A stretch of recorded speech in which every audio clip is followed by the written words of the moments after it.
Hello बच्चों, आज हम प्लस 2 के फिजिक्स का बात करते हैं। चैप्टर नंबर फर्स्ट का नाम है इलेक्ट्रोस्टैटिक्स। प्लस 2 का जो फिजिक्स है उसका चैप्टर नंबर फर्स्ट का नाम है इलेक्ट्रोस्टैटिक्स। देखिए, इसमें समझते हैं सबसे पहले चार्ज के बारे में।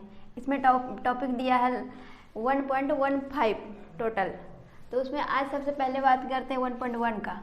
और 1.1 का जो टॉपिक है इलेक्ट्रिक चार्ज। इलेक्ट्रिक चार्ज हम किसे कहते हैं? तो इलेक्ट्रिक चार्ज उसको हम पहले क्यू, कैपिटल क्यू और स्मॉल क्यू, ये दोनों से रिप्रेजेंट कर सकते हैं। कैपिटल क्यू से भी, स्मॉल क्यू से भी इसको रिप्रेजेंट कर सकते हैं। ठीक है, इलेक्ट्रिक चार्ज का डिफिनेशन है, electric charge can be defined as intrinsic property matter. ये कहता है electric charge can be defined as intrinsic properties matter which give rise to electric force between various object. देखिए, यहाँ पे मेन पॉइंट है intrinsic property. Intrinsic property किसे बोलते हैं? कोई भी मैटर का उसका खुद का एक बेसिक प्रॉपर्टीज होता है। इसमें कोई बाहर से इसका कोई भी प्रॉपर्टीज नहीं, मैटर का खुद का प्रॉपर्टीज है। इसीलिए कहा जाता है electric charge can be defined as intrinsic property matter we gives rise to electric force. इसी की वजह से electric force other object, various object के बीच लगता है। इलेक्ट्रिक चार्ज के बारे में आप समझ गए। फिर इसको रिप्रेजेंट करते हैं, रिप्रेजेंट बाय क्यू।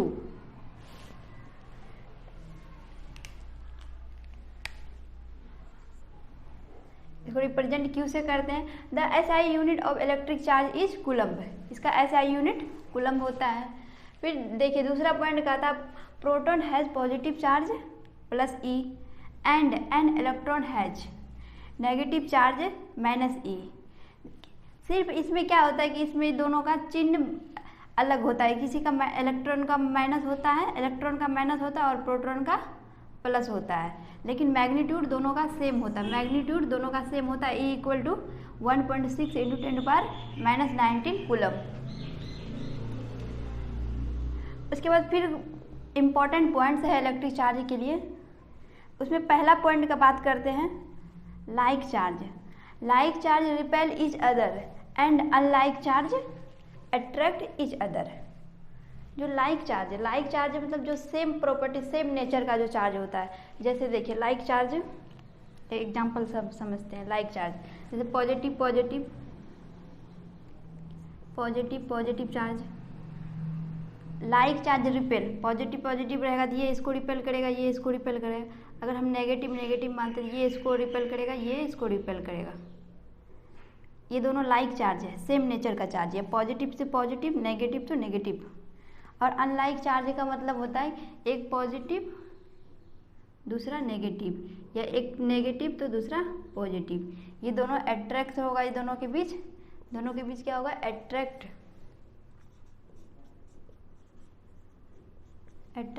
और ये दोनों के बीच क्या होगा? रिपेल।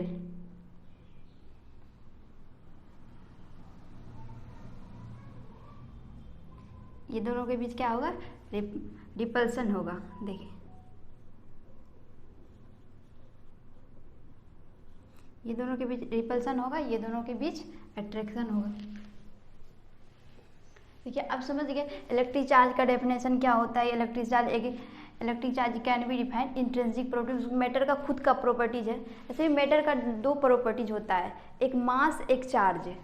और मास जो होता है वो ग्रेविटेशनल फील्ड के लिए होता है, और जो उसका चार्ज होता है वो इलेक्ट्रिक फील्ड के लिए होता है। इसीलिए कहा जाता है इंट्रिंसिक प्रॉपर्टीज ऑफ मैटर, खुद का प्रॉपर्टीज, उसका खुद का बेसिक प्रॉपर्टीज है। इसका आपको ये क्लियर हो चुका है अच्छा से इलेक्ट्रिक चार्ज के बारे में। फिर आप इसको रिप्रेजेंट जो करते हैं क्यू से करते हैं, देख लीजिए। फिर इसका एसआई इलेक्ट्रिक चार्ज का जो एसआई यूनिट है उसको कूलम्ब बोलते हैं। प्रोटॉन पॉजिटिव चार्ज होता है, positive E and electron negative E, लेकिन दोनों का मैग्नीट्यूड सेम होता है, बट साइन दोनों का अलग होता है। प्रोटॉन का पॉजिटिव साइन होता है और इलेक्ट्रॉन का नेगेटिव साइन होता है, और दोनों का मैग्नीट्यूड सेम होता है। इम्पॉर्टेंट पॉइंट में फर्स्ट इम्पॉर्टेंट पॉइंट है इसका, लाइक चार्ज रिपेल करता है। जो लाइक चार्ज बताया, या पॉजिटिव पॉजिटिव सेम नेचर का होगा, या तो नेगेटिव नेगेटिव होगा। और अनलाइक चार्ज जो पॉजिटिव होगा या नेगेटिव या पॉजिटिव दोनों अट्रैक्ट करेगा अनलाइक चार्ज। फिर इसका अगला स्लाइड में पॉइंट नंबर इम्पॉर्टेंट पॉइंट जो है इलेक्ट्रिक चार्ज का वो पॉइंट नंबर 2 वो डिस्कस करेंगे अगले स्लाइड में। देखिए बच्चों, स्लाइड जो पहले कंप्लीट कर चुके थे इलेक्ट्रिक चार्ज के बारे में, इलेक्ट्रिक चार्ज का जो डेफिनेशन आता वो भी क्लियर कर चुके थे। उसके बाद जो उसका इम्पॉर्टेंट पॉइंट था उसका पॉइंट नंबर 1 हो चुका था। अब इम्पॉर्टेंट पॉइंट इलेक्ट्रिक चार्ज का था तो वो पॉइंट नंबर 1 हो चुका है। अब हम पॉइंट नंबर 2 बात कर रहे हैं, important point of electric charge का। देखिए पॉइंट नंबर 2 है इलेक्ट्रिक चार्ज का स्केलर होता है। ये कैसा होता है? इलेक्ट्रिक चार्ज स्केलर होता है। और देखिए स्केलर का मतलब इसमें कोई डायरेक्शन नहीं होता है इलेक्ट्रिक चार्ज का, इसीलिए कैसा होता है? स्केलर होता है। देखिए अब फिर हम पॉइंट नंबर 2 हो चुका, पॉइंट नंबर 3 है। तो 1 कूलम बराबर होता है 1/10 EMU, मतलब इलेक्ट्रोमैग्नेटिक यूनिट, इतना के बराबर होता है। 1 कूलम बराबर 1/10 EMU इलेक्ट्रोमैग्नेटिक यूनिट के बराबर होता है। फिर देखिए हम पॉइंट नंबर 4 बात करते हैं। पॉइंट नंबर 4 कहता है 1 कूलम बराबर होता है 1 कूलम बराबर 3 × 10⁹ ESU। इसको बोलते हैं इलेक्ट्रोस्टैटिक यूनिट, इसको बोलते हैं EMU इलेक्ट्रोमैग्नेटिक यूनिट। और इसको इलेक्ट्रोस्टैटिक यूनिट को ही क्या बोलते हैं? CGS unit. इलेक्ट्रोस्टैटिक यूनिट को ही बोलते हैं CGS यूनिट। ये स्मॉलेस्ट यूनिट है ऑफ चार्ज। इलेक्ट्रिक चार्ज का जो स्मॉलेस्ट यूनिट है, अब ये बात याद रखिएगा, इलेक्ट्रिक चार्ज का स्मॉलेस्ट यूनिट क्या है? CGS। स्मॉलेस्ट CGS यूनिट कौन है? ये ESU। फिर बात करते हैं पॉइंट नंबर 5। पॉइंट नंबर 5 कहता है कि largest unit of charge, largest unit सबसे बड़ा, जैसे देखिए ESU ये स्मॉलेस्ट यूनिट है चार्ज का, तो इस लार्जेस्ट यूनिट क्या है? 1 faraday. 1 faraday equal to 96,500 coulomb, 96,500 coulomb. फिर देखिए पॉइंट नंबर 6 कहता है कि आप कोई चीज़ को या प्रोटॉन या मतलब बॉडी को, 2 बॉडी रहता है, तो आप बोलते हैं ये बॉडी पॉजिटिव है, ये बॉडी नेगेटिव है, लेकिन आप कोई भी बॉडी को कैसे डिफाइन कर पाइएगा ये पॉजिटिव ये नेगेटिव? क्योंकि इलेक्ट्रॉन का जो ट्रांसफ़र होता है उसी के वजह से बॉडी या तो पॉजिटिव बनता है या तो नेगेटिव बनता है। अगर जिस बॉडी में इलेक्ट्रॉन गया वो बॉडी नेगेटिव हो जाएगा, और जहाँ से जिस बॉडी से इलेक्ट्रॉन गया उस बॉडी पॉजिटिव, क्योंकि इलेक्ट्रॉन का डिफिशिएंसी हो गया तो वो बॉडी अब क्या बन गया? पॉजिटिव। और जिसमें इलेक्ट्रॉन गया उसमें इलेक्ट्रॉन का रिच हो गया, मतलब ज़्यादा हो गया, वो बॉडी क्या बन गया? नेगेटिव। देखिए यही कॉन्सेप्ट है पॉइंट नंबर 6 में समझाते हैं। देखिए एक बॉडी हम लिए हैं, ठीक, इसमें देखिए ये न्यूट्रल बॉडी है। क्या है? Neutral body. Q = 0 neutral body, TRAL neutral body, ये न्यूट्रल बॉडी है, ठीक। इसमें आप मान लीजिए कि इसके अंदर प्रोटॉन न्यूट्रॉन रहता है, 2 प्रोटॉन 2 न्यूट्रॉन इलेक्ट्रॉन है, ठीक। अब हम क्या करेंगे? इस बॉडी को इलेक्ट्रॉन देंगे। इलेक्ट्रॉन अगर इस बॉडी को हम एक्स्ट्रा देते हैं, इस बॉडी को अगर हम इलेक्ट्रॉन एक्स्ट्रा देते हैं तो क्या होता है? इस बॉडी के अंदर इलेक्ट्रॉन की रिच, मतलब इलेक्ट्रॉन ज़्यादा हो जाएगा। इसमें जो इलेक्ट्रॉन प्रोटॉन न्यूट्रॉन फिक्स है, लेकिन हम क्या करते हैं? इसमें बाहर से एक्स्ट्रा इलेक्ट्रॉन डालते हैं। अगर बाहर से हम इसको एक्स्ट्रा इलेक्ट्रॉन देंगे तो देखिए ये बॉडी क्या होता है? अगर इलेक्ट्रॉन को देंगे तो +E होगा, अगर इलेक्ट्रॉन को निकालेंगे तो -E होगा। तो देखिए -E होगा। तो इलेक्ट्रॉन को हम दे रहे हैं +E, तो देखिए ये बॉडी में तो पहले से सब फिक्स था और ब्लैक वाला हम दिए हैं इलेक्ट्रॉन, तो इलेक्ट्रॉन रिच हुआ। तो इस बॉडी का मास m0 है, इस बॉडी का मास m है और इस बॉडी का मास m2 है। देखिए number of electron greater than, क्योंकि नंबर इलेक्ट्रॉन तो हम इसमें दिए हैं, सब कुछ तो पहले से फिक्स था, जितना नंबर ऑफ इलेक्ट्रॉन उतना नंबर 1 प्रोटॉन, मतलब दोनों इक्वल था, इलेक्ट्रॉन भी और प्रोटॉन इक्वल था। लेकिन इसमें हम इलेक्ट्रॉन जो दिए एक्स्ट्रा, तो इलेक्ट्रॉन ज़्यादा हो, इसीलिए इस पॉइंट कह रहा है number of electron greater than number of proton, क्योंकि इलेक्ट्रॉन ज़्यादा हो गया। फिर ये लाइन कहता है एक्सेसनेस ऑफ इलेक्ट्रॉन। अगर जहाँ पे भी हम क्या बोले अभी कि एक बॉडी से अगर इलेक्ट्रॉन ट्रांसफ़र करके दूसरे बॉडी में गया अगर इलेक्ट्रॉन, उस बॉडी नेगेटिव हो जाएगा, और जिस बॉडी से गया है निकल के उस बॉडी पॉजिटिव। क्योंकि इसमें प्रोटॉन की संख्या ज़्यादा हो जाएगा, इससे इलेक्ट्रॉन निकल गया, ये पॉजिटिव हो गया, और जिसमें गया वो निगेटिव हो गया वो बॉडी। देखिए क्या कहता है, एक्सेसनेस ऑफ इलेक्ट्रॉन क्या हो जाएगा, नेगेटिव चार्ज। जब इलेक्ट्रॉन का एक्सेसनेस होगा तो बॉडी क्या हो जाएगा, नेगेटिव चार्ज। फिर देखिए अब इसमें सब कुछ फिक्स था, लेकिन मास ऑफ इलेक्ट्रॉन और मास ऑफ प्रोटॉन में इसमें 2000 गुना ज़्यादा होता है मास ऑफ प्रोटॉन। 2000 ने अप्रॉक्स मान लेते 2000 इलेक्ट्रॉन से ज़्यादा होता है, लेकिन सब कुछ तो पहले से फिक्स था इतना इतना, लेकिन हम बाहर से जो इलेक्ट्रॉन दिए, इलेक्ट्रॉन देने के बाद कुछ तो मास इंक्रीज हुआ, पूरा सब कुछ फिक्स, लेकिन कुछ तो मास इंक्रीज हुआ, बढ़ा मास। तो इसीलिए mass of m0 less than, मतलब m1 greater than m2 less than है m1 से, m0 लेस देन m1 से, और m1 ग्रेटर देन इससे m2 से, मतलब m1 का मास बढ़ गया, इंक्रीज किया, इसीलिए ये समझा m1 का मास इंक्रीज हुआ। फिर अब बात करते हैं, हम पहले तो इलेक्ट्रॉन दिए थे इस बॉडी को, फिर यही बॉडी हम इलेक्ट्रॉन रिमूव करते हैं, जो पहले फिक्स था उनसे हम इलेक्ट्रॉन रिमूव कर देते। अगर अभी बताए थे इलेक्ट्रॉन अगर हम रिमूव करेंगे उस बॉडी से तो फिर यहाँ पे क्या हो जाएगा, पॉजिटिव चार्ज बढ़ जाएगा। तो क्या होगा, अगर इलेक्ट्रॉन रिमूव किए, इलेक्ट्रॉन हम रिमूव कर देंगे बॉडी से, तो यहाँ पर क्या हो जाएगा, पॉजिटिव चार्ज। अगर इलेक्ट्रॉन रिमूव करेंगे बॉडी से तो यहाँ पे क्या हो जाएगा, पॉजिटिव चार्ज। देखिए m0 number of electron less than number of proton, number of electron कम है किससे, प्रोटॉन से, क्योंकि इलेक्ट्रॉन हम रिमूव कर दिए इस बॉडी से, बॉडी ये बना, जब इसको रिमूव करके ये बॉडी बना तो इसमें इलेक्ट्रॉन रिमूव हो गया, सिर्फ प्रोटॉन बचा, इसीलिए प्रोटॉन का नंबर ज़्यादा हो गया। फिर कहता डिफिशिएंसी ऑफ इलेक्ट्रॉन, और इलेक्ट्रॉन निकाल लिए इस बॉडी, फिर पॉजिटिव इलेक्ट्रॉन खत्म हो गया, यहाँ पे एक ही इलेक्ट्रॉन है। देखिए इलेक्ट्रॉन जो खत्म हुआ निकला यहाँ से, तो यहाँ एक ही इलेक्ट्रॉन, मतलब यहाँ पे क्या हो, डिफिशिएंसी ऑफ इलेक्ट्रॉन, डिफिशिएंसी हो तो बॉडी पॉजिटिव हो जाएगा, कि इलेक्ट्रॉन एक बॉडी से दूसरे बॉडी में जाता है नेगेटिव, हो जहाँ से जाता है वो बॉडी पॉजिटिव। तो देखिए मास इसका घट गया, m2 less than m2 less than m0, मतलब m2 का मास घट गया, इसीलिए m2 लेस देन m0, समझ गए। फिर कहता है कि चार्ज ऑफ प्रोटॉन होता है प्लस ई। अभी पहले जब इलेक्ट्रिक चार्ज के डिफिनेशन के बाद लिखाए थे, लेकिन फिर इसमें थोड़ा ऐड कर दिए एक साथ मास ऑफ इलेक्ट्रॉन भी।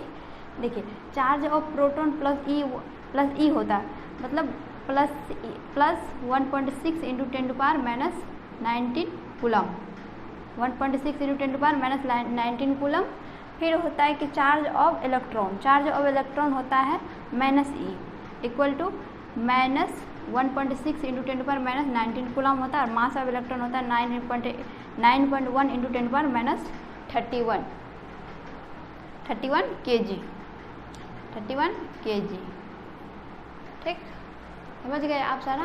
देखिए सबसे पहले इलेक्ट्रोस्टैटिक जो चैप्टर है उसका टॉपिक नंबर 1.1 हम आज स्टार्ट किए। 1.1 में है इलेक्ट्रिक चार्ज। इलेक्ट्रिक चार्ज के बारे में अभी आपको बताए थे कि ये इंट्रिंसिक प्रॉपर्टीज़ का एक खुद का बेसिक प्रॉपर्टीज होता है। उसके बाद हम बताए थे कि ये इसको क्यू से रिप्रेजेंट करते हैं, पहले स्लाइड में इसको क्यू से रिप्रेजेंट करते हैं। ये सब बताने के बाद फिर उसका इम्पॉर्टेंट पॉइंट था, फर्स्ट इम्पॉर्टेंट पॉइंट था कि like charge repel each other, unlike charge attract each other. तो फिर देखते हैं उस पॉइंट नंबर पहले स्लाइड में कंप्लीट हो चुका है। तो इस स्लाइड में देखिए पॉइंट नंबर 2 स्केलर होता है। फिर देखिए पॉइंट नंबर 3 1 कूलम बराबर 1/10 EMU इलेक्ट्रोमैग्नेटिक यूनिट के बराबर होता है। फिर देखिए 1.1 coulomb equal to 3 into 10⁻9 ESU electrostatic unit. ये CGS यूनिट है। CGS यूनिट है तो ये स्मॉलेस्ट यूनिट इसी को बोलते हैं, ESU को स्मॉलेस्ट यूनिट बोलते हैं। यहाँ पे CGS यूनिट बोलते हैं इसको, लेकिन ये नहीं हो सकता। यहाँ पे देखिए एक मिनट, ESU को स्मॉलेस्ट यूनिट बोलते हैं, ESU को स्मॉलेस्ट यूनिट, और ये वाला यूनिट को हम क्या बोलते हैं, CGS यूनिट। CGS unit. देखिए NU बराबर, आपको ये इस पॉइंट से एक बात समझाते हैं। देखिए यहाँ पे NU बराबर क्या होता है, कांस्टेंट होता है। यूनिट एंड डायमेंशन में पढ़ते हैं, NU बराबर कांस्टेंट होता है। NU बराबर कांस्टेंट होता है। NU बराबर कांस्टेंट, अगर आप क्या करेंगे, अगर नंबर को इंक्रीज करते हैं तो यूनिट डिक्रीज कर जाएगा। देखिए ये दोनों में 1 कूलम है और 3 इंटू 10⁻9 ESU। देखिए नंबर किसका ज़्यादा है, नंबर इसका ज़्यादा है, अगर ये नंबर ज़्यादा है तो यूनिट इसका छोटा हो जाएगा, इसीलिए ये CGS यूनिट छोटा होता है। समझ रहे हैं आप? नहीं, NU बराबर कांस्टेंट होता है, अगर नंबर को इंक्रीज करेंगे तो आप यूनिट डिक्रीज कर जाए, इसीलिए इसका नंबर बड़ा है तो यूनिट छोटा है, इसीलिए इसको कहते हैं CGS यूनिट। फिर ESU को स्मॉलेस्ट यूनिट भी बोलते हैं। और देखिए 1 कूलम बड़ा होता है, अगर आप यूनिट को बड़ा कर रहे हैं तो नंबर देखिए 1 है, छोटा है। समझ गए ये कॉन्सेप्ट? फिर देखिए पॉइंट नंबर, जो इम्पोर्टेंट पॉइंट है इलेक्ट्रिक चार्ज का, point number 5, largest unit charge 1 faraday equal to 96,500 coulomb. फिर पॉइंट नंबर 6, कोई बॉडी को हम पॉजिटिव कैसे कर सकते हैं या नेगेटिव कैसे कर सकते हैं। इलेक्ट्रॉन के ट्रांसफ़र की वजह से ही पॉजिटिव होता है कोई बॉडी नेगेटिव होता है, इसीलिए हम इसको इस बॉडी में इलेक्ट्रॉन एक्सचेंज दिए तो ये बॉडी नेगेटिव हो गया। इस बॉडी से इलेक्ट्रॉन रिमूव किए, फिर ये जो बना, इस बॉडी से इलेक्ट्रॉन रिमूव करने के बाद ये बॉडी जो बना, इसमें इलेक्ट्रॉन का कमी हो गया, प्रोटॉन ज़्यादा हो गया, इसका मास डिक्रीज कर गया। और इसमें दिए तो मास इंक्रीज किया, ये बॉडी बना। देखिए अब चार्ज इतना होता है, इसका इलेक्ट्रॉन का इतना होता है, प्रोटॉन का इतना होता है, मास इतना होता है। समझ गए? फिर अगला स्लाइड में बात करते हैं, इसी का कुछ इम्पॉर्टेंट पॉइंट है और 1-2 पॉइंट है इसका इम्पॉर्टेंट। 6 हो गया है और 1-2 इम्पॉर्टेंट पॉइंट है, उसके बाद हम आज फिर स्टार्ट करेंगे conductor and insulator. Conductor and देखिए बच्चों स्लाइड 2 कंप्लीट हो चुका है। स्लाइड 2 कंप्लीट हो चुका है। जो स्टार्ट किए थे 1.1 हम इलेक्ट्रिक चार्ज को, उसके बाद उसका जो कुछ पॉइंट था उसको लिखा, फिर उसका जो इम्पोर्टेंट पॉइंट था वो भी लिखा है। वो इम्पोर्टेंट पॉइंट में ही पॉइंट नंबर 6 हो चुका था दूसरा स्लाइड में पॉइंट नंबर 6 हुआ था। और अभी जो तीसरा स्लाइड में उसका पॉइंट नंबर हम 7 स्टार्ट कर रहे हैं। पॉइंट नंबर 7 ये कह रहा है इसमें, देखिए कोई भी चार्ज है वो रेस्ट में है या कांस्टेंट वेलोसिटी से है या एक्सेलरेटेड है। तो चार्ज है, रेस्ट है या कांस्टेंट वेलोसिटी है या एक्सेलरेटेड है, मतलब वो एक्सेलरेटेड मतलब मूविंग, चलता है, मतलब उसमें एक्सेलरेशन आ गया है और ये है, ये कांस्टेंट वेलोसिटी से जा रहा है। तो देखिए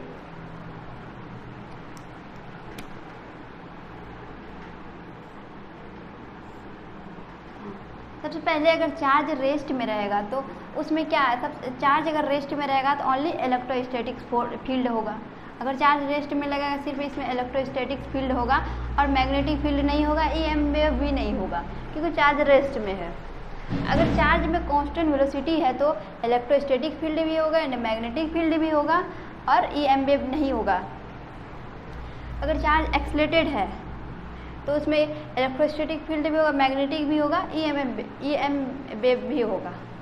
तो समझ रहे हैं? देखिए अगर चार्ज रेस्ट में है तो सिर्फ इलेक्ट्रोस्टैटिक फोर्स, वो दोनों नहीं होगा, उसको कट कर दीजिए।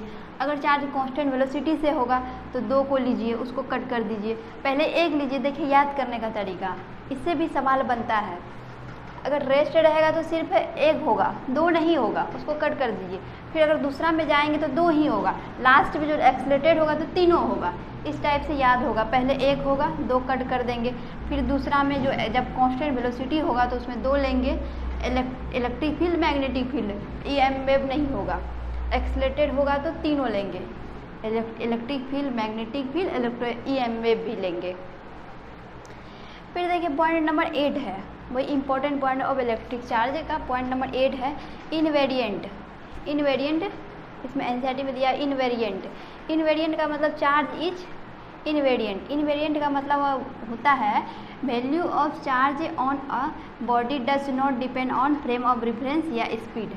कोई भी बॉडी में अगर चार्ज है उसका स्पीड या फ्रेम ऑफ रेफरेंस उस पर कोई नहीं डिपेंड करता है। कोई रेस्ट से देखे, कोई चल के देखे, कोई दौड़ के देखे, कुछ भी देखे, चार्ज सबके लिए सेम होगा। चाहे कोई कहीं से भी देखे, किस भी हालत में देखे, कोई रेस्ट है, बैठ के देख रहा है, कोई चलता हुआ गाड़ी पे देख रहा है, मतलब कोई मूविंग है, कोई चल रहा है, कोई भी देखे, दोनों के लिए चार्ज सेम होगा। इसीलिए इसको कहते हैं इनवेरिएंट का मतलब यही होता है, चार्ज स्पीड पे डिपेंड नहीं करता है। देखिए charge does not depend on speed. देखिए इसका एग्जाम्पल लिए हैं, यहाँ पे एग्जाम्पल लिए हैं, एक क्यू नॉट चार्ज रेस्ट पे है, क्यू नॉट चार्ज है, इसको देख रहा है, एक राजू है, एक मोहन है, एग्जाम्पल लिए हैं, एक राजू एक मोहन। तो देखिए ये जो राजू जो रेस्ट में देगा, इसको भी क्यू नॉट दिख रहा है, और मोहन जो है ये भी वेलोसिटी से चल रहा है, लेकिन इसको भी क्यू नॉट दिख रहा है। मतलब राजू और मोहन को दोनों को सेम ही चार्ज दिख रहा है, क्यू नॉट दिख रहा है। इसीलिए चार्ज को इनवेरिएंट बोला जाता है, क्योंकि दोनों के लिए सेम है, स्पीड पे डिपेंड नहीं करता, क्योंकि ये रेस्ट में है, ये स्पीड में है, लेकिन दोनों के लिए चार्ज सेम है, इसीलिए इसको बोलते हैं इनवेरिएंट। और एक एग्जांपल है, एक चार्ज क्यू नॉट है, एक चार्ज क्यू है। क्यू नॉट जो चार्ज है, देखिए क्यू नॉट चार्ज रेस्ट में है, और क्यू चार्ज, एक चार्ज है क्यू, ये भी वेलोसिटी से जा रहा है, लेकिन दोनों के लिए जो चार्ज होगा, लेकिन चार्ज सेम होगा दोनों के लिए, क्यू नॉट और क्यू सेम होगा, लेकिन मास दोनों का डिफरेंस हो जाएगा। इसका मास एम नॉट होगा, इसका मास एम भी हो जाएगा। मास चेंज होगा लेकिन चार्ज सेम ही रहेगा दोनों के लिए। देख रहे हैं, इसका चार्ज क्यू नॉट है, इसका चार्ज क्यू है, और इसमें वेलोसिटी है, ये रेस्ट में है, और रेस्ट वाला के लिए मास एम नॉट हो जाएगा, जो मूविंग है उसके लिए एम भी हो जाएगा। मास चेंज हुआ, लेकिन दोनों के लिए charge Q not equal to Q, charge दोनों के लिए सेम होगा। इसी प्रॉपर्टीज को बोलते हैं इनवेरिएंट। इसी प्रॉपर्टीज को क्या बोलते हैं? इनवेरिएंट। समझ गए आप? इसका पॉइंट नंबर 7, पॉइंट नंबर 8, और उसके बाद सेकंड स्लाइड में किए थे, और फर्स्ट स्लाइड में पॉइंट नंबर 1 था। सारा समझ गए अच्छा से? अगर आपको कहीं भी कुछ भी डाउट हो तो आप कमेंट कीजिए, आपको जो भी डाउट होगा उसको क्लियर किया जाएगा अगले लेक्चर में। और अगला लेक्चर बहुत जल्दी आएगा बच्चों, कल ही आएगा अगला लेक्चर। अगला लेक्चर आएगा, इसमें इससे पहले जो कंडक्टर एंड कंडक्टर या कंडक्टर एंड इंसुलेटर, ये दोनों हैं, वो अगले लेक्चर में बताएंगे आपको। फिर उसके बाद इसी तरह चलता रहेगा, 1.15 तक है इस चैप्टर में टोटल, सारा कवर करेंगे अगले लेक्चर में। अगले लेक्चर नहीं, अगले